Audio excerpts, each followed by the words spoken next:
कभी सोचा है कि बिना एक भी शब्द कहे सिर्फ हरकतों से एक पूरी की पूरी कहानी कैसे सुनाई जा सकती है? बिल्कुल। और भारत की जो शास्त्रीय नृत्य परंपराएं हैं वो ठीक यही करती हैं। ये सिर्फ मनोरंजन नहीं है, ये उससे कहीं ज्यादा है। ये भक्ति है, कथा है और हमारी संस्कृति का एक एक जीता जागता दस्तावेज है। आपने सही कहा, ये अपने आप में एक पूरी भाषा है।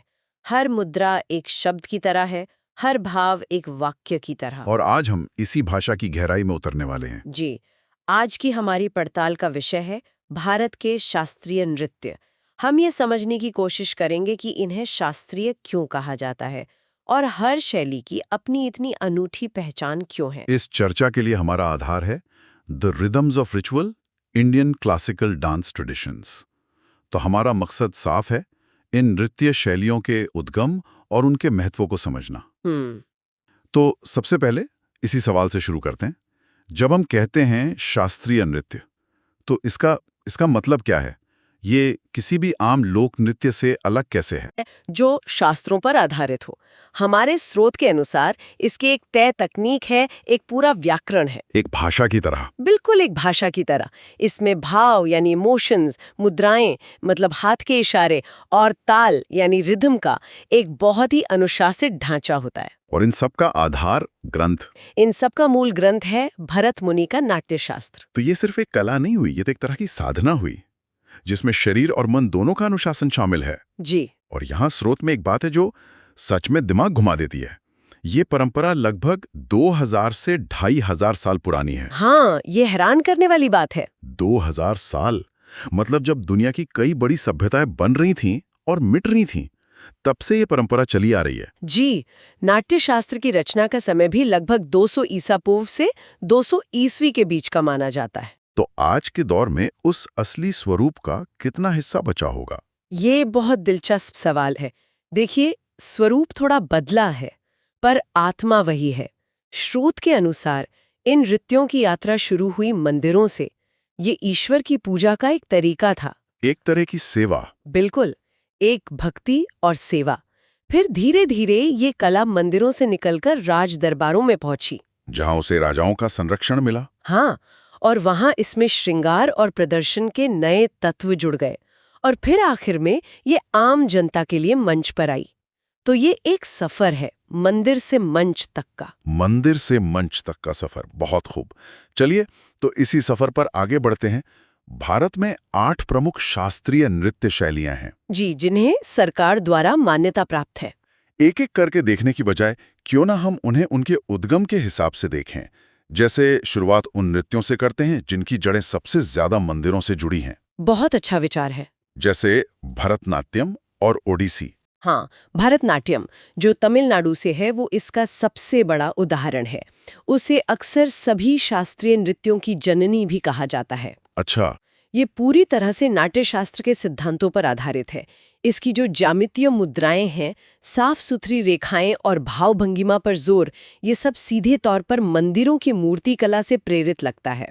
मैंने ओडिसी की तस्वीरें देखी हैं। उसमें शरीर की एक बहुत ही एक लय दिखती है जो भरतनाट्यम से थोड़ी अलग है, ज्यादा लहरदार। आपने बिल्कुल सही पकड़ा। ओडिसी की आत्मा ही उसकी त्रिभंगी मुद्रा में बसती है। त्रिभंगी। त्रिभंगी का मतलब है शरीर का 3 जगहों से मुड़ना, गर्दन, कमर और घुटने। आप इसे एक तरह से जीवित मूर्ति कला कह सकते हैं। वाह, जीवित मूर्ति कला। ये मुद्रा सिर्फ सुंदर नहीं है, ये गति में भी एक तरह का ठहराव और संतुलन लाती है। तो भरतनाट्यम की ही तरह इसकी उत्पत्ति भी मंदिरों में हुई, जहां देवदासियां भगवान जगन्नाथ के सामने नृत्य करती थीं। तो इन दोनों नृत्यों में ईश्वर से एक सीधा संवाद है। लेकिन कुछ नृत्य ऐसे भी हैं जिनका मुख्य उद्देश्य कहानी सुनाना है। जी। और कहानी कहने की बात चली है तो मुझे सीधे कथक याद आता है, जिसके तो नाम में ही कथा है। बिल्कुल, कथक की कहानी थोड़ी अलग है। इसकी जड़ें तो हैं मंदिर के कथाकारों में ही, जो पौराणिक कथाएं सुनाते थे। लेकिन इसका जो असली विकास हुआ वो मुगल दरबारों में हुआ।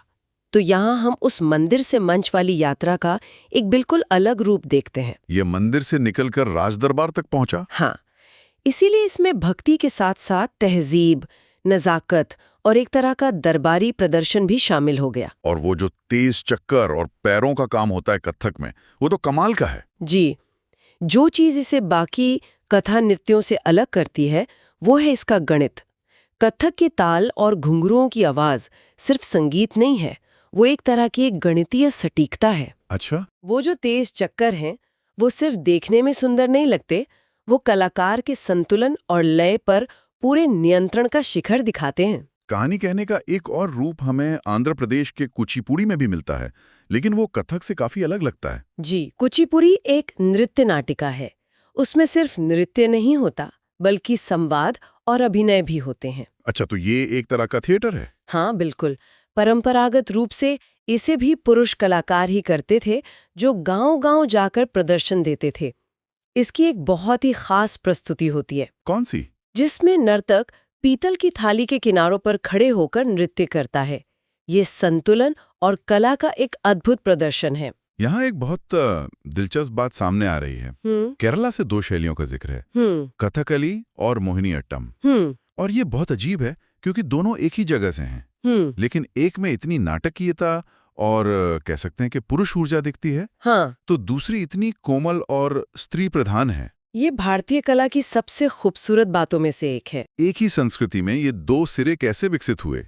देखिए, नाट्य शास्त्र में नृत्य के दो पहलू बताए गए हैं, तांडव यानी शिव का शक्तिशाली ऊर्जावान नृत्य और लास्य यानी पार्वती का कोमल और श्रृंगारिक नृत्य। अच्छा, तांडव और लास्य। कथकली तांडव का प्रतीक है और मोहिनीअट्टम लास्य का। कथकली एक नृत्य नाटक है जिसमें महाकाव्यों के बड़े बड़े युद्धों और संघर्षों को दिखाया जाता है। और उसका जो विशाल मेकअप और वेशभूषा है, वो सब उसके पात्रों के अलौकिक रूप को दर्शाने के लिए है। वो जो मेकअप होता है हरा, लाल, काला, वो सिर्फ सजावट तो नहीं है, उसका भी कोई मतलब होता है ना? हाँ, वो एक पूरा कोड है। हरा रंग सात्विक पात्रों के लिए होता है, जैसे वीर और देवता। ओके। लाल और काला रंग नकारात्मक पात्रों के लिए। तो ये दर्शकों को बिना एक शब्द कहे पात्र के स्वभाव के बारे में बता देता है। और दूसरी तरफ है मोहिनीअट्टम, जो बिल्कुल इसके विपरीत है। बिल्कुल। मोहिनी यानी एक सुंदर स्त्री, अट्टम यानी नृत्य। ये भगवान विष्णु के मोहिनी अवतार को समर्पित है और पूरी तरह से लास्य पर आधारित है। तो इसमें कोमलता और सुंदरता पर जोर है? जी, इसकी सफेद और सुनहरी साड़ी वाली वेशभूषा और जो लहरदार गतियां हैं, सब कुछ स्त्री सौंदर्य और उसकी भावनाओं की अभिव्यक्ति है। तो देखिए, एक ही संस्कृति ने अपनी कहानियों को कहने के लिए दो कितने अलग और शक्तिशाली माध्यम बनाए। बिल्कुल। अब भारत के पूर्वी हिस्से की ओर चलते हैं, मणिपुर और असम। मणिपुरी नृत्य के बारे में कहा जाता है कि वो बहुत सौम्य और लहरदार होता है। हाँ, मणिपुरी नृत्य अपनी कोमलता और लालित्य के लिए ही जाना जाता है। इसमें शरीर की हरकतें बहुत तरल होती हैं, जैसे पानी में लहरें उठ रही हों। इसकी सबसे बड़ी खासियत यह है कि इसमें कथक की तरह पैरों में घुंघरू नहीं पहने जाते। अच्छा, ऐसा क्यों? ताकि पैरों की जो धीमी और कोमल थाप है उसे महसूस किया जा सके।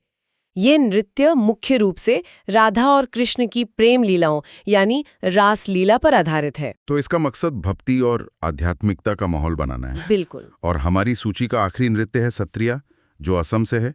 स्रोत बताता है कि इसे शास्त्रीय नृत्य का दर्जा हाल ही में मिला है। जी, सत्रिया की कहानी बहुत ही अनूठी है।